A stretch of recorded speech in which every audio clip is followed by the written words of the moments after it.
Hello friends, welcome to Sivagiri channel. இன்றைய நாள் அனைவருக்கும் நல்லதொரு நாளாக அமையணும்னு மனதார வேண்டிக்கிறேன். ஆடி மாதம் 2வது வார வெள்ளிக்கிழமை பூஜையில் தான் என்னோடய வேலைகளை விலாகாக கொடுத்துருக்கேன். வீடியோ முழுதுமே பாருங்கள். பார்த்துட்டு வீடியோ பிடிச்சிச்சின்னா சேனலை மறக்காமல் சப்ஸ்கிரைப் பண்ணிக்கோங்க. இந்த விலாகில் எனக்கு தெரிஞ்ச நல்ல விஷயங்கள் உங்கள் கூட ஷேர் பண்ணிக்கலான்னு இருக்கிறேன். இன்றைக்கி காலையில் அதிகாலையில் பார்த்திங்கன்னா எழுந்திரிச்சது கொஞ்சம் டைம், ஏன்னா ஊருக்கு போயிருந்தேன் இல்லையா. இப்போது திங்கக்கிழமை போல் தான் வந்தோம் ஊர்லேருந்து. கொஞ்சம் டயர்டாக இருந்துச்சு. எல்லா வேலையுமே பார்த்து முடிச்சுட்டு எப்படி இருந்தாலும் ஒரு 3:30 மணிக்குள்ளலாம் எழுந்திரிச்சா கரெக்டாக இருக்குன்னு பார்த்தேன். ஆனால் எழுந்திரிக்கும் போது கரெக்டாக 4:30 மணி ஆயிடுச்சு. அப்புறம் கடகடன்னு காலை வேலைகள்லாம் எல்லாமே முடிச்சுட்டு பார்த்திங்கன்னா ஃப்ரெஷ்ஷப் ஆகிட்டு பூஜை வேலைகள் எல்லாமே ஸ்டார்ட் பண்ண ஆரம்பிச்சிட்டேன். கொஞ்சம் லேட் ஆனாலுமே வேலைகள்லாம் கொஞ்சம் அதிகமாக இருக்கிற மாதிரிக்கு எனக்கு ஃபீல் ஆகும். அதனால தான் நான் எப்போதுமே அதிகாலையிலே எழுந்திரிச்சிருவேன். இப்போ ஒரு பூஜை பண்ணுறோம்னு வச்சுக்கோங்களேன், இப்போ 3:30 மணிக்கு எழுந்திரிச்சோம்னா கரெக்டாக இருக்கும். எல்லா ஒர்க்குமே பார்த்துட்டு நம்ம குழந்தைங்கள்லாம், என்னுடைய குழந்தைங்கள்லாம் ஸ்கூலுக்கு அனுப்பி விட்டுட்டு மற்றபடி நம்ம சமையல் வேலைலாம் பார்க்க எனக்கு கரெக்டாக இருக்கும். ஒரு 5 மணிக்கு மேலெலாம் பூஜை வேலைகள் ஸ்டார்ட் பண்ண ஆரம்பிச்சிட்டேன்னா அது எப்படி கிட்டத்தட்ட 8 மணி ஆயிரும். அப்புறம் சமையல் வேலைகள்லாம் முடிக்க கொஞ்சம் டைம் ஆயிரும். அதனால தான் எப்பொழுதுமே கொஞ்சம் சீக்கிரமாக எழுந்திரிச்சிட்டோம்னா கொஞ்சம் வேலைகள்லாம் பேலன்ஸ் பண்ண எனக்கு கரெக்டாக இருக்கும். இன்றைக்கி இன்னும் வேலைகள் கடகடன்னு பார்த்து முடிச்சுட்டேன். ஆனால் கொஞ்சம் எனக்கு ஆச்சரியமாக தான் இருந்தது. ஏன்னா 4:30 மணிக்கு எழுந்திரிச்சிட்டு கரெக்டாக அரை மணி நேரத்தில் வாசல் வேலைகள் எல்லாமே முடிக்க ஆரம்பிச்சிட்டேன். முடிச்சுட்டு ஃப்ரெஷ்ஷப் ஆகிட்டு வந்துட்டேன். இன்றைக்கி சிம்பிளான ஒரு கோலம் தான், ஒரு தாமரை பூ போட்ட ஒரு கோலம் போடலான்னு ஸ்டார்ட் பண்ண ஆரம்பிச்சிட்டேன். பொதுவாக நம்ம இந்த அதிகாலை நேரத்தில் எழுந்திரிக்கும் பொழுது பார்த்திங்கன்னா ரொம்ப ரொம்ப டைம் நமக்கு நிறைய சேவ் ஆகிறது நம்ம பார்க்கலாம். அது எல்லா விழாக்களுமே நான் சொல்கிறது தான். ஏன்னா கொஞ்சம் கூட நமக்கு சோம்பேறித்தனம் இருக்காது. இந்த அதிகாலை நேரத்தில் எழுந்துச்சு நம்ம வேலை பார்க்கும் பொழுது. நிறைய பேர் நினைக்கலாம் இல்லையா, காலை நேரத்தில் எழுந்திரிக்கும் பொழுது சோர்வாக வருமா, தூக்கம் வருமா, அப்படிலாம் நிறைய பேர் நினைக்கலாம். ஆனால் உடம்பு பார்த்திங்கன்னா ரொம்ப ஆரோக்கியமாக இருக்கும். உடம்பு ரொம்ப சுறுசுறுப்பாக இருக்கும். அந்த தூக்கம்ங்கிறதே வராது. ரொம்ப நம்ம டயர்டாக அதிகமான வேலைகள் பார்த்தா மட்டும்தான் கொஞ்சம் டயர்ட்னஸாக இருக்குமே தவிர, மற்றபடி நார்மலாக நம்ம பார்க்குற வேலைகள் அதிகாலை நேரத்தில் எழுந்திரிச்சு பார்க்கும் பொழுது உடம்பு ரொம்ப ஆரோக்கியமாக இருக்கும். ட்ரை பண்ணி பாருங்கள். யார் யாரெல்லாம் அதிகாலை நேரத்தில் எழுந்திரிச்சு இந்த மாதிரியான வேலைகள்லாம் பார்ப்பீங்க அப்படின்னு சொல்லிட்டு மறக்காமல் கமெண்ட்ஸில் சொல்லுங்கள். இன்றைக்கி காலையில் கோலம் போட ஆரம்பிச்சிட்டேன். கோல மாவுமே கொஞ்சம் கம்மியாக தான் இருந்தது. அப்புறம் கலர் கோல மாவு கொஞ்சம் 2 இருந்தது. அதையுமே வச்சு எப்படியோ அட்ஜஸ்ட் பண்ணி விட்டுட்டேன். கோல மாவு பார்த்திங்கன்னா கடைகளெல்லாம் நான் அதிகமாக வாங்க மாட்டேன். நம்ம தெருக்களில் கொண்டுட்டு வருவாங்க. வீட்டில் சேரும் இல்லையா பிளாஸ்டிக் பொருட்கள். அப்புறம் இந்த மாதம் நம்ம எப்படி இருந்தாலுமே இந்த ஹார்பிக்காக இருக்கட்டும், லிக்விடாக இருக்கட்டும், இந்த மாதிரியான பிளாஸ்டிக் டப்பா அந்த அதெல்லாம் யூஸ் பண்ணுவோம் இல்லையா. அது எப்படி 1 மந்த்துக்கு கரெக்டாக சேர்ந்துடும்.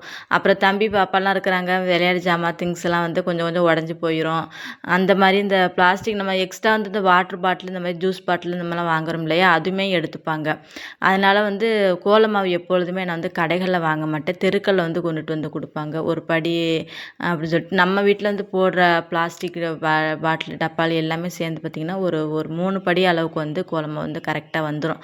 அதனால நான் வெளியில் அதிகமாக வாங்குறது கிடையாது. அவங்கள்ட்ட தான் பார்ப்பேன். மாவுமே பார்த்திங்கன்னா நல்லா ஒயிட்டாக நல்லா பளிச்சுன்னு இருக்கும் கோலம் போடுறதுக்குமே. எனக்கு ஒரு சின்ன ஆசை என்னென்னா, நம்ம வீட்டு தரையை நல்லா நீட்டாக அழகாக வாசல்லாம் மொழுகி விட்டுட்டு அதில் கோலம் போடணும்னு சொல்லிட்டு நான் ரொம்ப ஆர்வமாக இருக்கேன்.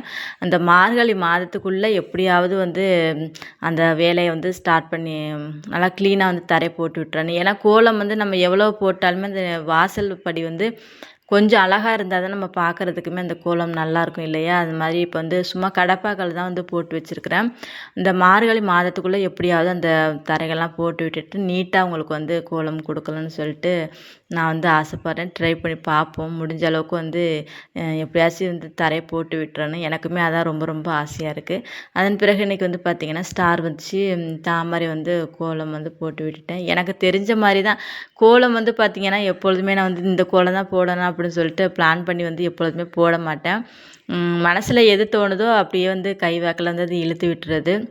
இப்போ தான் ஓரளவுக்கு ஒரு 2 வருஷமாக ஓரளவுக்கு கோலம் நல்லா போட ஆரம்பிச்சிருக்கேன்னு நினைக்கிறேன். ஏன்னா அதுக்கு முன்னாடி அதிகமாக ஓரளவுக்கு தெரியாது. முன்னாடியே சொன்ன மாதிரி தான் நம்ம வீட்டில் அங்கே இருக்கும்போது அம்மா தான் அதிகமாக கோலம் போடுவாங்க. அதனால் ரொம்ப அதிகமாக கோலம்லாம் போட்டது கிடையாது. இங்கே பார்த்திங்கன்னா டெய்லிக்குமே நம்ம கோலம் போடுறதுனால அப்படியே பழகிருச்சு, ஓரளவுக்கு வந்துருச்சு. அதனால் சில பேர்லாம் சொல்லுவாங்க இல்லையா, கோலமே எனக்கு போட தெரியாது அப்படின்னு சொல்லிட்டு. நம்ம டெய்லிக்குமே அது ப்ராக்டிஸ் பண்ண பார்த்திங்கன்னா சூப்பராக வந்துடும். எதுவுமே பார்த்திங்கன்னா நம்மளுடைய நம்ம பார்க்குறத வந்து நம்ம செய்கிற வேலைகளில் தானே இருக்குது. அதனால் எதுவுமே நம்மளால் முடியாது அப்படின்னு சொல்லிட்டு நம்ம வந்து சாதாரணமாக அந்த கோலம் போடுற விஷயமாக இருந்தாலும் சரி, பெரிய அளவில் வந்து ஒரு ஒர்க் வேலையை நம்ம வந்து எடுத்து பார்க்குறதா இருந்தாலும் சரி, எதுவுமே என்னால் முடியாது அப்படின்னு சொல்லிட்டு நம்ம நினைக்கவே கூடாது. அது பழக பழக பார்த்திங்கன்னா நமக்கு வந்து எல்லா விஷயங்களுமே வந்து ஈஸியாக போகிற மாதிரி வந்து தெரிஞ்சிடும். இன்றைக்கி காலையிலே கோலம் போட்டு விட்டுட்டு அப்புறம் வந்து கொஞ்சம் இந்த கலர் வந்து பார்த்திங்கன்னா சந்தனம் வித்து அந்த ரெட் கலர் மாதிரி வந்து கலர் மாவு இருக்கும். அதேமாதிரி வந்து புள்ளி வச்சுட்டேன். மேக்ஸிமம் வந்து மஞ்சள் குங்குமம் வந்து வைக்கிறது இது கொஞ்சம் அதை விட நல்லா இருந்தது வாசலுக்கு பார்க்குறதுக்கு. அதனால் வந்து அதுவுமே வந்து வச்சு விட்டுட்டேன். அதன் பிறகு காலை வேலைகளில் வந்து பார்த்திங்கன்னா பூஜை வேலைகள் அடுப்பாங்கரைக்கு வந்து வந்துட்டேன். கிச்சனுக்கு வந்து அழகாக மஞ்சள் குங்குமம்லாம் போட்டு பொட்டு வைக்க ஆரம்பிச்சிட்டேன். இந்த கிச்சன் மேலே வந்து நம்ம மஞ்சள் குங்குமம் வந்து வைக்கிறது பார்த்திங்கன்னா முன்னாடி போன விழாக்களே சொன்ன மாதிரி தான் தொடர்ந்து நம்ம வச்சுக்கிட்டே இருக்கும்போது நல்ல நல்ல விஷயங்கள் வந்து நிறைய நடக்கிறது வந்து நம்ம பார்க்கலாம். அது மட்டும் இல்லாமல் ஒரு 4 வாரம் வச்சுட்டு 5வது வாரம் வைக்கும் பொழுது நமக்கே ஆட்டோமேட்டிக்கலாக அந்த மஞ்சள் குங்குமமும் அந்த அடுப்பில் வச்சா தான் வந்து பார்த்திங்கன்னா அது ஏதோ ஒரு நிறைஞ்ச ஒரு வேலையை நம்ம பார்த்த மாதிரியான ஒரு ஃபீல் வந்து கொண்டுட்டு வந்து கொடுக்குது. அதன் பிறகு வாசலுக்கு வந்து தீபம்லாம் வைப்பேன் இல்லையா, அந்த குடுவையில் வந்து மஞ்சள் நல்லா க்ளீன் பண்ணி விட்டுட்டு மஞ்சள் குங்குமம் அவங்களுக்குமே வந்து வச்சு விட்டுட்டு அடுப்புக்கு வந்து பார்த்திங்கன்னா ஸ்வஸ்திக்கெலாம் போட்டு விட்டுட்டேன். அதன் பிறகு அதன் மேலே ஒரு பூக்களுமே வந்து கட் பண்ணி வந்து வச்சு விட்டுட்டேன். மங்களகரமாக இருக்கும் இந்த மாதிரி வந்து நம்ம வெள்ளி செவ்வாய் நாட்களெல்லாம் நம்ம வீடை வந்து சுத்தம் பண்ணிவிட்டு இந்த மாதிரி அடுப்புக்கும் வந்து கண்டிப்பாக வந்து மஞ்சள் குங்குமம்லாம் வையுங்க. நல்ல நல்ல விஷயங்கள் வந்து நிறையா வந்து நடக்கிறத நம்ம வந்து பார்க்கலாம். அது மட்டும் இல்லாமல் நம்ம நாள் முழுதுமே அந்த அடுப்பங்கரையில் தான் நம்ம வந்து அதிகமாக பெண்களுக்கு வந்து வேலை இருக்கும். அப்படிங்கிற பொழுது நமக்குமே ஒரு சந்தோஷம் கிடைக்கும். அந்த மஞ்சள் குங்குமத்தோடு வந்து அந்த சமையல் நம்ம வந்து சமைக்கும் பொழுது பார்த்திங்கன்னா அந்த இடமே வந்து நல்ல ஒரு பாசிட்டிவ் வந்து லுக்கு கொடுக்கும் இல்லையா, அப்படிங்கிற பொழுது நம்ம மனசுக்குமே ரொம்ப சந்தோஷமாக இருக்கும். அந்த சந்தோஷத்தோடு நம்ம சேர்ந்து சமையலும் செய்யலாம். காலை வேலைகள் வந்து பார்த்திங்கன்னா தீபம் வந்து வச்சு விட்டுட்டேன். மஞ்சள் குங்குமம்லாம் அந்த குடுவைக்கு வச்சு விட்டுட்டு தீபம் வச்சுட்டு என்னுடைய வேண்டுதல்களும் இந்த நாள் வந்து நல்ல நாளாக எப்பொழுதுமே அப்படி தான் வந்து நான் விளாக் ஸ்டார்டிங்கில் வந்து சொல்கிறேன் இல்லையா, அந்த நாள் எல்லாருக்குமே நல்ல நாளாக அமையணும்னு சொல்லிட்டு. அது வந்து பேச்சுக்காக மட்டும் சொல்லலை, உண்மையாகவே நான் வந்து மனசு வந்து நிறைஞ்சி தான் அந்த வார்த்தையை வந்து சொல்வேன். இந்த நாள் வந்து எல்லாருக்குமே நல்ல நாளாக அமையணும்னு சொல்லிட்டு. ஏன் அப்படி வந்து சொல்கிறேன்னா, சின்ன வயசுலேருந்து சாமி கும்பிடும் பொழுது பார்த்திங்கன்னா எனக்கு விவரம் தெரிஞ்சு ஒரு 8 வயதாக இருக்கும். அப்போ தான் ஒரு கோவிலுக்குன்னு நான் வந்து போகிறேன் சாமி கும்பிட்றதுக்கு. அப்போ வந்து அது ஒரு சிவன் கோவில் தான். அப்போ எங்கள் அம்மாட்ட வந்து நான் கேட்பேன், சாமி இருக்கிறாங்கல்லம்மா அவங்கள்ட்ட என்னம்மா கேட்குறது அப்படின்னு சொல்லும்போது, எல்லாருமே நல்லா இருக்கணும்னு சொல்லிட்டு முதல்ல வேண்டணுமா அப்படின்னு சொல்லிட்டு வந்து சொல்லியிருந்தாங்க. அது வந்து அந்த சின்ன வயசில் நம்ம நிறைய விஷயங்கள் சொல்கிறோம் இல்லையா, சின்ன பிள்ளைங்களுக்கெல்லாம் ஒன்றுமே தெரியாது அப்படின்னு சொல்லிட்டு. ஆனால் அந்த சின்ன வயசில் என்ன வார்த்தைகள் நம்ம வந்து சொல்கிறோமோ அது வந்து ஆழ் மனதில் வந்து நல்லா பதிஞ்சிரும். அது வந்து நம்ம வந்து நம்ம குழந்தைங்களாக இருக்கட்டும் நம்மளாக இருக்கட்டும் அது வந்து ஆழ் மனதில் வந்து வச்சுருப்போம். அது பெரியவங்கள் ஆகிற வரைக்குமே அந்த நல்ல ஒரு பாசிட்டிவான எண்ணங்கள் வந்து பிற்காலத்தில் நமக்கு வந்து யூஸ் ஆகும்னு நினைக்கிறேன். அந்த மாதிரி தான் என்னுடைய அம்மா வந்து சொல்லியிருந்தாங்க, நான் எல்லாருமே நல்லா இருக்கணும்னு வேண்டிக்கணுமா சாமி கும்பிடும்போது அப்படின்னு சொல்லிட்டு. அதனால தான் நான் வந்து இன்ன வரைக்குமே வந்து கோயிலுக்கெலாம் போனோம்னா எல்லாருமே நல்லா இருக்கணும் அப்படின்னு சொல்லிட்டு தான் என்னுடைய வேண்டுதல்களை வைப்பேன். இன்றைய நாள் வந்து நல்ல நாளாக அமையணும்னு சொல்லிட்டு என்னுடைய வேண்டுதல்களை வந்து தீபம் வச்சு வைப்பேன். இது உண்மையாக தான் நான் சொல்கிறேன், சும்மா வீடியோக்காக ஏதோ வந்து சொல்கிறீங்க அப்படின்னு சொல்லிட்டு நிறைய பேர் நினைக்கலாம். அப்படி இல்லை. இந்த மாதிரியான நல்ல நல்ல எண்ணங்களை வந்து நம்ம மனசுக்குள்ளே வளர்த்துருக்கும் பொழுது பார்த்திங்கன்னா நல்ல ஒரு பாசிட்டிவ் மைண்ட் வந்து நமக்கு வந்து ஒரு நல்ல எண்ணோட்டத்தை வந்து கொண்டுட்டு வந்து கொடுக்கும். அடுத்தவங்க நல்லா இருக்கணும் அப்படின்னு நம்ம மனசார நினைக்கிறோம் இல்லையா, அப்படிங்கிற பொழுது கடவுள் வந்து நல்ல ஒரு நமக்கு வந்து நல்ல நல்ல விஷயங்கள் வந்து கொண்டுட்டு வந்து கொடுப்பாங்க அப்படின்னு சொல்லிட்டு நான் வந்து முழுமையாக நம்புகிறேன். அதன் பிறகு பார்த்திங்கன்னா பூஜை அறைக்கு வந்து நேற்று வந்து நல்லா பூஜை அறையெல்லாம் க்ளீன் பண்ணி விட்டுட்டேன். ஏன்னா ஊருக்கு போகவும் பார்த்திங்கன்னா பூஜை அறைக்கெல்லாம் கொஞ்சம் க்ளீன் பண்ணாமல் இருந்தது, அதை க்ளீன் பண்ணி விட்டுட்டு இந்த எலுமிச்சை பழத்தையும் வந்து வச்சு விட்டுட்டேன். பூஜை அறைக்கு வந்து வெள்ளிக்கிழமை ஆடி 2வது வெள்ளிக்கிழமைனால பார்த்திங்கன்னா அம்மனுக்கு வந்து என் மனசார வந்து ஒரு நைவேத்தியமாக இது வந்து வச்சு பார்த்திங்கன்னா வேண்டிக்கிட்டேன். இந்த எலுமிச்சை பழத்துக்கு வந்து பார்த்திங்கன்னா நம்ம பூஜை அறையில் வச்சு பூஜை செய்யும் பொழுது நம்ம கோவிலில் போய் எப்படி நம்ம தரிசனம் பண்ணிட்டு வருவோம், அதற்கான பாசிட்டிவான ஒரு வைப்ரேஷன் நம்ம வீடு முழுதுமே கொண்டுட்டு வந்து கொடுக்கும். இந்த எலுமிச்சை பழம் வந்து வைக்கிறது சாதாரண விஷயம் வந்து கிடையாது. அதே மாதிரி இந்த எலுமிச்சை பழத்தை வந்து நான் வந்து கோவிலை தவிர வேறு எங்கேயுமே வாங்கவே மாட்டேன், உண்மையாக தான் சொல்கிறேன். மற்ற இடத்துலலாம் கொடுப்பாங்க இல்லையா, இது நல்லது நடக்கும் அப்படின்னு சொல்லிட்டு நம்ம ஒரு இடத்துக்கு போகிறோம் அப்படிங்கிற பொழுது ஏதாவது ஒரு விஷயமா நம்ம வந்து பார்க்க போகிறோம், ஜாதகத்தை எடுத்துகிட்டு போகிறோம், அப்படி நல்ல விஷயம் நடக்கும், உங்களுக்கு இதை கொண்டுட்டு போய் வச்சு பரிகாரம் பண்ணுங்க அப்படிலாம் சொல்லும் பொழுது நான் வந்து அது எனக்கு நான் வந்து அடுத்தவங்கள கம்பேர் பண்ணல.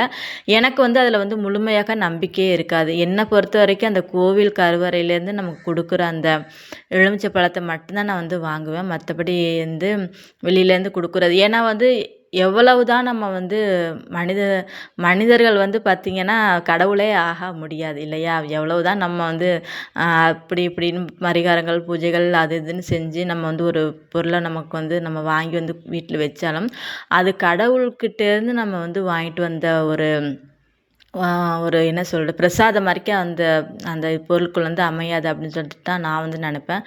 அதனால் வந்து நல்லது நடக்கணும் அப்படின்னு சொல்லிட்டு நிறைய பேர் நம்ம கொடுத்தாலுமே நம்ம வந்து முடிஞ்ச அளவுக்கு வந்து கோவில்களுக்கு போய் வழிபடுறது ரொம்ப நம்ம நல்லது. தேவையில்லாமல் அந்த காசெல்லாம் கொண்டுட்டு போய் தேவையில்லாமல் அந்த மாதிரிக்கான, உங்களுக்கு நான் என்ன சொல்கிறேன்னு புரியும் இல்லையா, அந்த மாதிரியான பூஜைகள் செய்கிறாங்க, அது பண்ணுறாங்க, பரிகாரம் பண்ணுறாங்க அப்படின்னு சொல்லிட்டு நம்ம காசு இப்போ குறைஞ்சது பார்த்திங்கன்னா ஒரு 10,000 இல்லாமல் ஒரு பூஜை பரிகாரங்கள் எங்கேயுமே பண்ணவே மாட்டாங்க. அப்படி இருக்கும் பொழுது நம்மளுடைய கஷ்டங்கள் ஒரு ஒரு நிலைமையில ஒரு கஷ்டம் வந்து ரொம்ப கஷ்டமான சூழ்நிலை இருக்கா, கோவிலில் போய் ஒரு 1/2 மணி நேரமாவது உட்காந்து நம்மளோட வேண்டுதல்கள் வந்து கண்டிப்பாக வந்து வைங்க. அது வந்து கடவுள் வந்து நமக்குன்னு ஒரு நேரம் வரும்பொழுது அது கண்டிப்பாக நல்ல பாசிட்டிவான, கொஞ்சம் நேர காலங்கள் வந்து நமக்கு சரியில்லைன்னா மட்டும்தான் நம்மளுக்கு வந்து ரொம்ப அதிகப்படியான கஷ்டங்கள் வந்து வரும். அது கொஞ்சம் படிப்படியாக சரியாகணும்னு சொல்லிட்டு நம்ம கோவிலில் போய் வேண்டிக்கிறது ரொம்ப ரொம்ப நல்லது. அதனால தான் நான் வந்து சொல்கிறேன், கடவுளை மட்டுமே நான் வந்து நம்புவேன். கடவுள் நம்பும் பொழுது பார்த்திங்கன்னா நமக்கு ஒரு பிடிமானம் இருக்கும்.